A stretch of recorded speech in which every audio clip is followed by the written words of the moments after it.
The same syndicate was said to be responsible for the ambush of troops at Kwanang Mutua on January 27, as well as several attacks and abductions of innocent civilians in Biriningwari. The terrorists were trailed to a location where they converged before they were engaged and neutralized in a precision strike.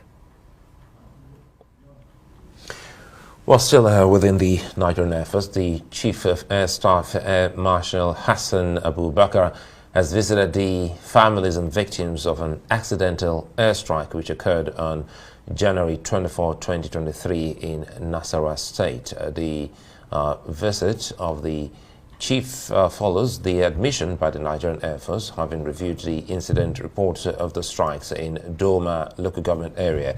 At a meeting in Lafia, Air Marshal Abu Bakr expressed regrets over the incident, saying reports showed that innocent civilians might have erroneously been killed or injured in the process.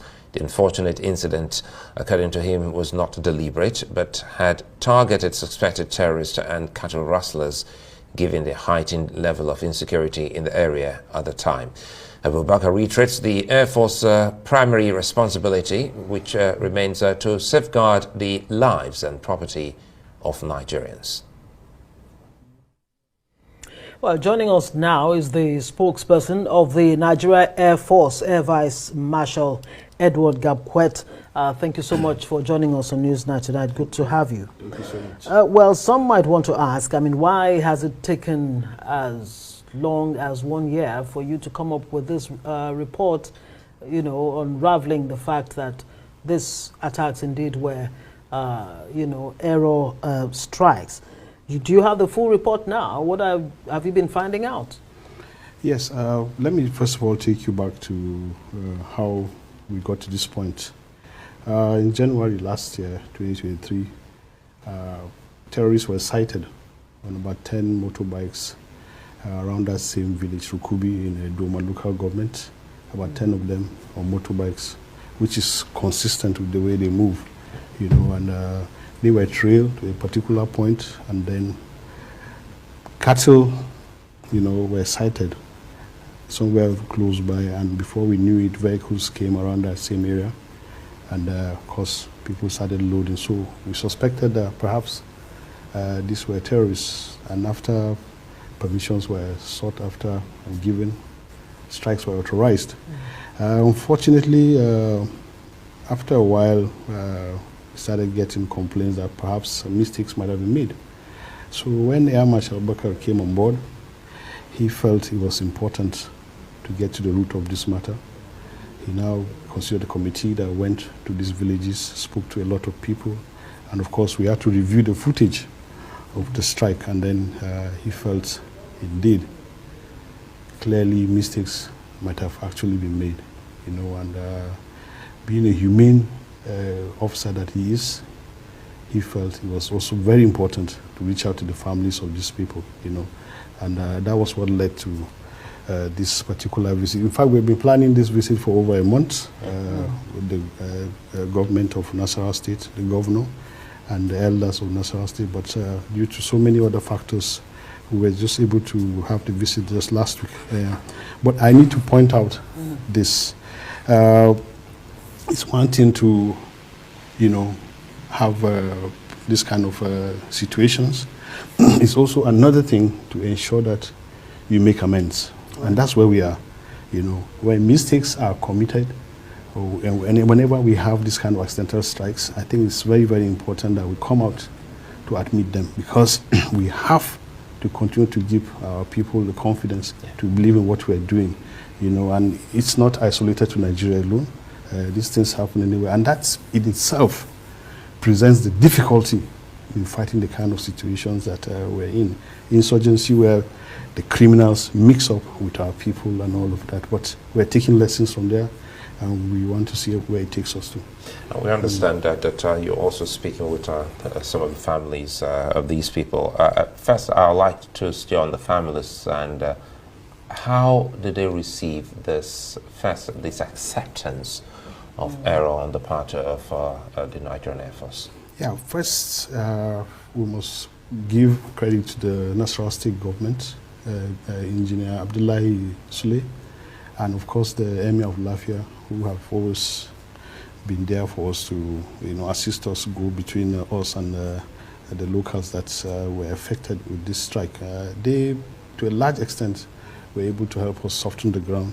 And in fact, when we went to Lafia, we first, the Chief of Air Staff met the governor, and he even told us the efforts that he's been making way before we even got there, and then he was able to see how we can get them organized, and then we met them at the Emir's Palace, where the Chief of Air Staff spoke with them, and the Emir of Lafia responded, and then some of them were also asked to respond. And for them, what they said was that the fact that the Nigerian Air Force, the Chief of Air Staff, Air Marshal Hassan Abubakar, has come himself to admit these mistakes and to apologize, it meant more than enough for them. Yes, of course, an apology definitely is acceptable, but it would not be enough to apologize. Absolutely. Nigerians would want to be reassured that such situations, will be prevented in future.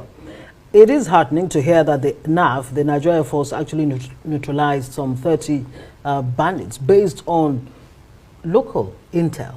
How important is it for communities, individuals, to provide information that will lead to actionable, intel? Extremely important. The strike we had yesterday in Kaduna, the one we just spoke about, purely intelligence.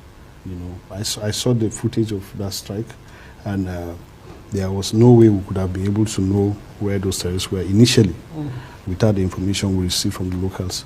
So we keep on telling Nigerians, if you have an idea where these people are, please don't be afraid to come up. Yeah, but they're always afraid to come up to provide this information because of certain experiences they've had. We agree. But yeah, what are you doing to encourage them to actually come out and have confidence that they can give you information without being endangered?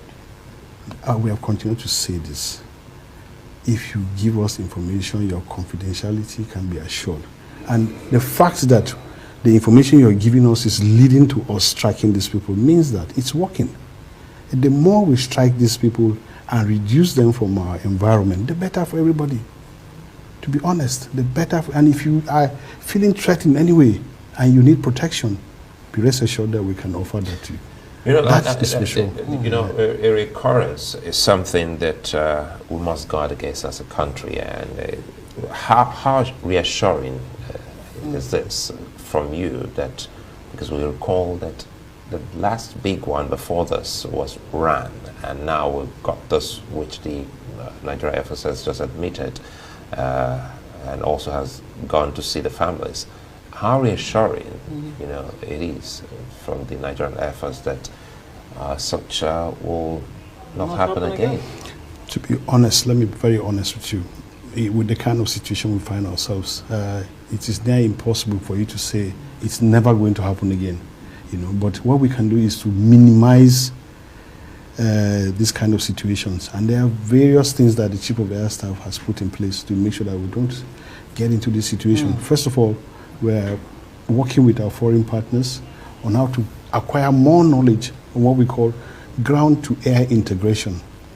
You must have a connection between the ground and the air, and that's the pilot we're talking about. It takes a lot of knowledge, impartial, and all of that. So that is working. The School of Safety, Nigerian Air Force has a School of Safety now, that every year the pilots are batched up, go there and acquire more knowledge. I understand we need to go quickly here. Yes. The pilots who committed such errors, what kind of